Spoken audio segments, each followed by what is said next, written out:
আমি আমার ভোটের আমানত আপনাদের হাতে রেখে দিচ্ছি। এই আমানত যদি আপনারা সহি সালামতে রক্ষা করেন, আল্লাহ যদি আপনাদের ভোটে আমাকে নির্বাচিত করে, আগামী 5 বছর আপনার এলাকার রাস্তাঘাট, ব্রিজ, কালভার্টের উন্নয়ন, আপনার এলাকায় খেলার মাঠ, ঈদগাহ মাঠের উন্নয়ন, আপনার এলাকার স্কুল, কলেজ, বিশ্ববিদ্যালয় সহ শিক্ষা প্রতিষ্ঠানগুলোর উন্নয়ন, আপনার এলাকার স্বাস্থ্য সেবার উন্নয়ন, বিনামূল্যে সরকারি স্বাস্থ্য সেবা নিশ্চিত করা, এই কাজগুলো আমি করব। যদি আমি এই কাজ করতে না পারি, 5 বছর পর আপনাদের সামনে আমি আর ভোটের জন্য আসবো না।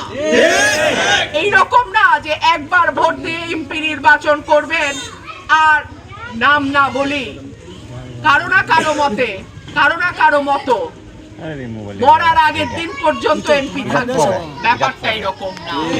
কাজ করব, ভোট দেবেন, কাজ না করলে ভোট দেবেন না।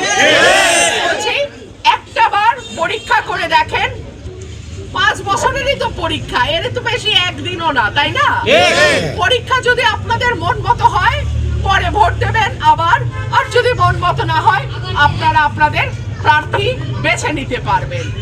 আমি আপনাদের কাছে অনুরোধ করব, কোন রকম হুমকি, কোন রকম ভয় ভীতিতে এক চুলও বিচলিত হবেন না। আমার উপরে আঘাত না এসে আপনাদের কারো উপর একটা ফুলের টোকাও আমি পড়তে দিব না। আগে আমার উপর আঘাত আসবে, তারপরে আমার কর্মীর গায়ে আঘাত যাবে। সুতরাং ভয় ভীতির কিচ্ছু নাই, আল্লাহ আছেন আমাদের সাথে। ইনশাআল্লাহ মানুষ যদি ভোট দেয়, মানুষের ভোটে আমি নির্বাচিত যদি হই, আপনাদের যা পরিকল্পনা সেই অনুযায়ী এলাকার উন্নয়নে আমি আমার কাজ করব। ধন্যবাদ সবাইকে, আপনারা কষ্ট করে ধৈর্য ধরে দাঁড়িয়ে থেকেছেন। আমার বোনদেরকে বিশেষ করে ধন্যবাদ, আপনারা এত মানুষের মাঝখানেও আমার ভালোবাসার টানে আপনারা এসছেন। আপনাদের কাছে দোয়া চাই, আপনাদের কাছে সাহায্য চাই। আপনারাই আমার সাহস, আপনারাই আমার সকল কিছু।